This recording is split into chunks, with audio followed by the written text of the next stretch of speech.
തൊടുപുഴയിലായിരുന്നു നാടിനെ നടുക്കിയ സംഭവം അരങ്ങേറിയത്. പുറപ്പുഴ സെന്റ് സെബാസ്റ്റ്യൻ സ്കൂളിൽ നിന്നും മലമ്പുഴയിലേക്ക് ടൂർ പോയ ഒരു സംഘം വിദ്യാർത്ഥികൾ രാത്രി 12 മണിയോടുകൂടി മടങ്ങിയെത്തുന്നു. കുട്ടികളെയെല്ലാം അവിടെ കാത്തുനിന്ന രക്ഷകർത്താക്കൾ കൂട്ടിക്കൊണ്ടുപോയ ശേഷം സ്കൂൾ ഹെഡ് മാസ്റ്റർ ജോസഫ് സാറും മകൻ പായസും സ്കൂളിന്റെ ഗേറ്റ് പൂട്ടിയ ശേഷം വീട്ടിലേക്ക് മടങ്ങി. തൊട്ടടുത്ത ദിവസം അധ്യാപകരും കുട്ടികളും സ്കൂളിലെത്തിയപ്പോൾ സ്കൂൾ ഗേറ്റ് പൂട്ടിയിട്ട നിലയിലായിരുന്നു. സ്കൂളിന്റെ തന്നെ തൊട്ടടുത്ത് താമസിക്കുന്ന ഹെഡ് മാസ്റ്റർ കൂടിയായ ജോസഫ് സാർ ആയിരുന്നു എല്ലാ ദിവസവും രാവിലെ വന്ന് സ്കൂൾ തുറക്കുന്നത്. സമയമേറെയായിട്ടും ജോസഫ് സാറിനെ കാണാതെ വന്നതോടുകൂടി കൂട്ടത്തിലൊരു അധ്യാപകൻ താക്കോൽ വാങ്ങുന്നതിനായി ജോസഫ് സാറിന്റെ വീട്ടിലേക്ക് എത്തി. വാതിൽ തുറന്നെത്തിയത് ജോസഫിന്റെ ഭാര്യ ലൂസിയായിരുന്നു. തലേ ദിവസം ടൂർ പോയ ക്ഷീണത്താൽ ജോസഫ് സാർ കിടക്കുകയാണെന്നും അല്പസമയത്തിനകം അദ്ദേഹം സ്കൂളിലേക്ക് മടങ്ങിയെത്തുമെന്നും ലൂസി പറയുകയും ആ താക്കോൽ കൂട്ടം അവിടേക്കെത്തിയ അധ്യാപകനെ ഏൽപ്പിക്കുകയും ചെയ്തു. ടൂറിന് പോയി മടങ്ങിയെത്തിയ ജോസഫ് സാറിന് പനി ബാധിച്ച വിവരം ആ അധ്യാപകൻ സ്കൂളിലെത്തിയപ്പോൾ മറ്റുള്ളവരെ അറിയിച്ചു. വൈകുന്നേരം പതിവ് പോലെ സ്കൂൾ പൂട്ടിയ ശേഷം താക്കോൽ കൂട്ടം ജോസഫ് സാറിന്റെ വീട്ടിലേൽപ്പിച്ചു. ആ സമയത്തും ജോസഫ് സാറിനെ കാണാൻ കഴിഞ്ഞില്ല. പനി അല്പം കൂടിയതിനാൽ അദ്ദേഹം ആശുപത്രിയിലേക്ക് പോയി എന്നായിരുന്നു ഭാര്യ ലൂസി പറഞ്ഞത്. തൊട്ടടുത്ത ദിവസവും ജോസഫ് സാറിനെ സ്കൂളിലേക്ക് കാണാതെയായപ്പോൾ അദ്ദേഹത്തിന് അസുഖം കൂടിക്കാണുമെന്ന് കരുതി ഒരു കൂട്ടം അധ്യാപകർ ജോസഫ് സാറിന്റെ വീട്ടിലെത്തുകയും വാതിലിൽ തട്ടി വിളിക്കുകയും ചെയ്തു.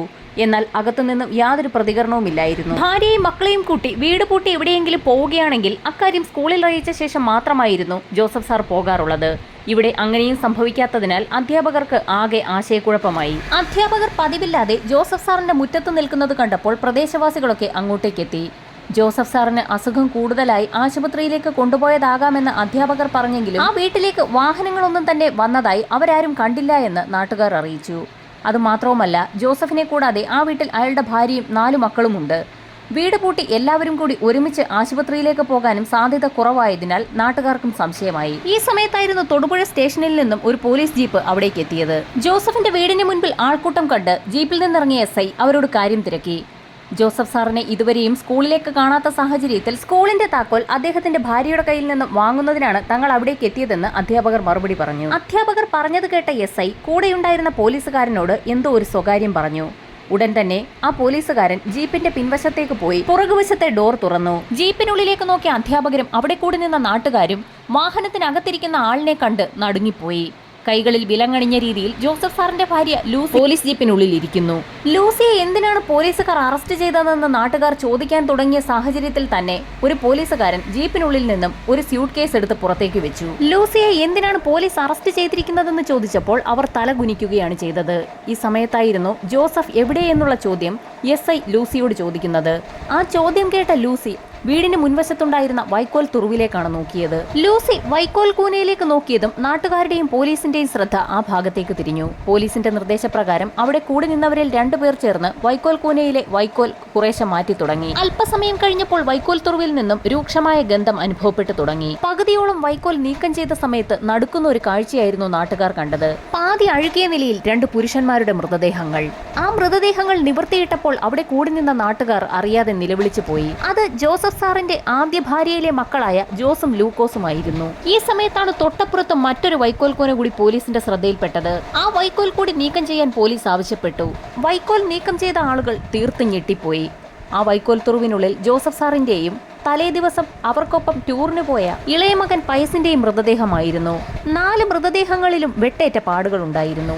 കമ്പിപ്പാര പോലെയുള്ള എന്തോ മൂർച്ചയേറിയ ആയുധം ഉപയോഗിച്ച് 4 മൃതദേഹങ്ങളിലും കുത്തി പരിക്കേൽപ്പിച്ചിട്ടുണ്ടെന്ന് പോലീസിന് വ്യക്തമായി. 4 പേർ കൊല്ലപ്പെട്ട് കിടക്കുന്ന ആ കാഴ്ച കണ്ട് അമ്പരന്നു പോയ നാട്ടുകാർ ലൂസിയെ ഒന്ന് നോക്കി. ഈ സമയത്തായിരുന്നു SI ലൂസിക്ക് സമീപമുണ്ടായിരുന്ന ആ സ്യൂട്ട് കേസ് ഒന്ന് തുറക്കാൻ ആവശ്യപ്പെട്ടത്.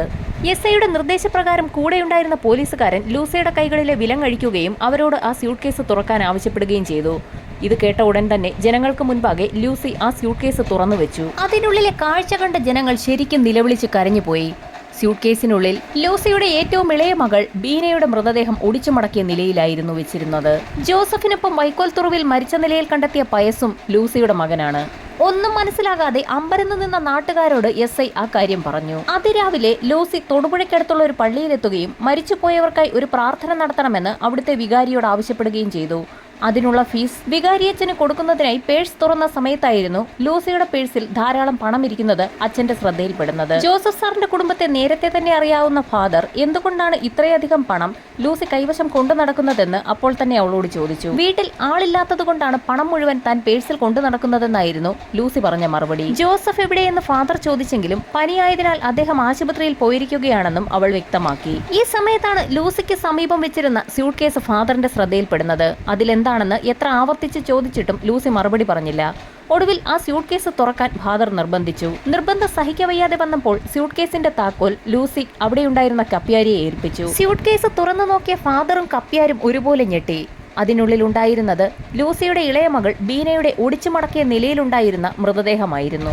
ഉടൻ തന്നെ വിവരം തൊടുപുഴ പോലീസ് സ്റ്റേഷനിൽ അറിയിക്കുകയും SI സംഘവും സ്ഥലത്തെത്തി ലൂസിയെ കസ്റ്റഡിയിലെടുക്കുകയുമായിരുന്നു.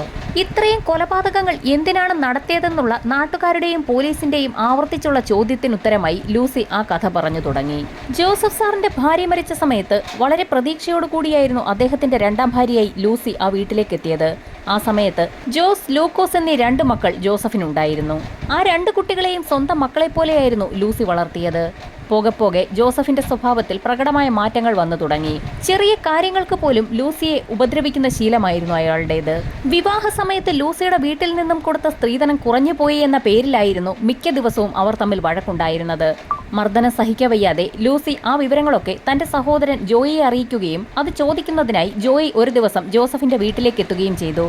1ഉം 2ഉം പറഞ്ഞ് ജോസഫും ജോയിയും തമ്മിൽ വലിയ വഴക്കുണ്ടായി.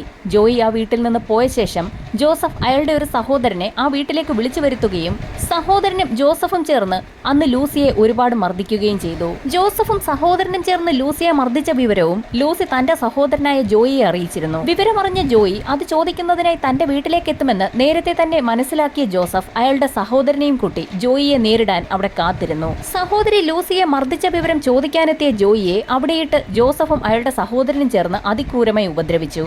ആ പ്രശ്നത്തിൽ ഇടപെടുന്നതിനിടയിൽ ലൂസിക്കും ഒരുപാട് മർദ്ദനമേറ്റു. ക്രൂരമായ മർദ്ദനങ്ങൾ ഏറ്റുവാങ്ങുന്ന സമയത്ത് ലൂസി ഗർഭിണിയായിരുന്നു. ആ സമയത്തായിരുന്നു അവൾ തന്റെ 2ാമത്തെ കുട്ടിയായ ബീനയ്ക്ക് ജന്മം നൽകിയത്. 8-9 വർഷമായി സ്വന്തം മക്കളെ പോലെ വളർത്തിക്കൊണ്ടുവന്ന ജോസഫിന്റെ ആദ്യ ഭാര്യയിലെ മക്കളെങ്കിലും തനിക്കൊപ്പം നിൽക്കുമെന്ന് കരുതിയ ലൂസിക്ക് ആകെ തെറ്റി. ലൂസിക്ക് മർദ്ദനമേൽക്കുന്ന സമയത്തും ജോസഫ് അവളെ വഴക്ക് പറയുന്ന സമയത്തുമൊക്കെ ആ മക്കളും ജോസഫിനൊപ്പം നിന്നു. ലൂസിയെയും അവളുടെ മക്കളെയും ജോസഫിന്റെ ആദ്യ ഭാര്യയിലുണ്ടായ 2 ആൺമക്കൾക്കും ഇഷ്ടമല്ല എന്നുള്ള കാര്യം ലൂസിക്ക് വ്യക്തമായി. ജോസഫിന്റെ മൂത്ത മക്കളായ ജോസിനെയും ലൂക്കോസിനെയും ഒഴിവാക്കാൻ തന്നെ ലൂസി തീരുമാനിച്ചു. ആ സമയത്തായിരുന്നു ജോസഫ് സാറിന്റെ സ്കൂളിൽ നിന്നും മലമ്പുഴയിലേക്ക് വിനോദയാത്ര പുറപ്പെടുന്നത്. ഇളയ മകൻ പയസിനെയും കൊണ്ടായിരുന്നു ജോസഫ് വിനോദയാത്രയ്ക്ക് പോയത്. അന്ന് ആ രാത്രി തന്നെ താൻ പ്ലാൻ ചെയ്ത കാര്യങ്ങൾ നടപ്പിലാക്കാൻ തീരുമാനിച്ച ലൂസി ഏകദേശം അർദ്ധരാത്രിയോടുകൂടി വീടിന് പുറത്തിറങ്ങുകയും ചായ്പിൽ സൂക്ഷിച്ചിരുന്ന വലിയൊരു പാര കൈവശപ്പെടുത്തിയ ശേഷം ജോസിന്റെ മുറിയിലെത്തുകയും അവനെ തലക്കടിച്ച് കൊലപ്പെടുത്തുകയും ചെയ്തു. തൊട്ടപ്പുറത്തെ മുറിയിൽ ഉറങ്ങുകയായിരുന്ന ലൂക്കോസ് ഇതൊന്നും അറിഞ്ഞിരുന്നില്ല. പിന്നീട് ലൂക്കോസിന്റെ മുറിയിലെത്തുകയും അവനെയും സമാനമായ രീതിയിൽ അടിച്ച് കൊലപ്പെടുത്തുകയും ചെയ്തു. ആ 2 മൃതദേഹങ്ങളും വലിച്ചിഴച്ച് അടുക്കളയിലേക്ക് കൊണ്ടുവന്നിട്ടു. എന്നിട്ടും അരിശം തീരാത്ത ലൂസി ആ മൃതദേഹങ്ങളിൽ അവിടെയുണ്ടായിരുന്ന കോടാലി ഉപയോഗിച്ച് വെട്ടി പരിക്കേൽപ്പിച്ചു. അപ്പോഴേക്കും നേരം അർദ്ധരാത്രി പിന്നിട്ടിരുന്നു. 2 മൃതദേഹങ്ങളും ലൂസി വീടിന് പുറത്തെ വൈക്കോൽ തുറുവിനുള്ളിൽ ഒളിപ്പിച്ചു. മൃതദേഹങ്ങൾ അഴുകിത്തുടങ്ങുന്ന സമയത്ത് വൈക്കോൽ കൂന കത്തിക്കാമെന്ന് തീരുമാനിച്ചുറപ്പിച്ച ലൂസി രക്തക്കറ പുരണ്ട കോടാലിയും പാരയും ഒക്കെ കഴുകി വൃത്തിയാക്കിയ ശേഷം അകത്ത് രക്തം തളം കെട്ടിക്കിടന്ന മുറികളും അടുക്കളയും ഒക്കെ കഴുകി വൃത്തിയാക്കി. പോലീസ് അന്വേഷണത്തിൽ യാതൊരു തുമ്പും ലഭിക്കാതിരിക്കുന്നതിനും മുറിക്കുള്ളിലെ രക്തത്തിന്റെ രൂക്ഷമായ ഗന്ധം ഒഴിവാക്കുന്നതിനുമായി ആ പ്രദേശത്തുണ്ടായിരുന്ന ഒരു കാട്ടുപുല്ലിന്റെ കിഴങ്ങ് ഇടിച്ചു പിഴിഞ്ഞ് മുറിയിലൊക്കെ തളിച്ചു. ശേഷം രക്തം പുരണ്ട പായും തലയണയും മെത്തയും വസ്ത്രങ്ങളും ഒക്കെ കത്തിച്ചു കളഞ്ഞു. വീടിനകത്തെ രക്തക്കറയൊക്കെ പൂർണ്ണമായും തുടച്ചു നീക്കുന്നത് ശ്രമകരമായ ഒരു ദൗത്യം തന്നെയായിരുന്നു. അപ്പോഴേക്കും പിറ്റേ ദിവസം ഏകദേശം ഉച്ച കഴിഞ്ഞിരുന്നു. അന്ന് രാത്രി ഏകദേശം 12 മണിയോടുകൂടി മലമ്പുഴയിലേക്ക് ടൂറിന് പോയ ജോസഫും മകൻ പയസും തിരികെ എത്തി. വീട്ടിലെത്തിയ ജോസഫ് തന്റെ മൂത്ത 2 മക്കളെയും തിരക്കിയെങ്കിലും അവർ ഉറക്കത്തിലാണെന്നായിരുന്നു ലൂസി പറഞ്ഞ മറുപടി.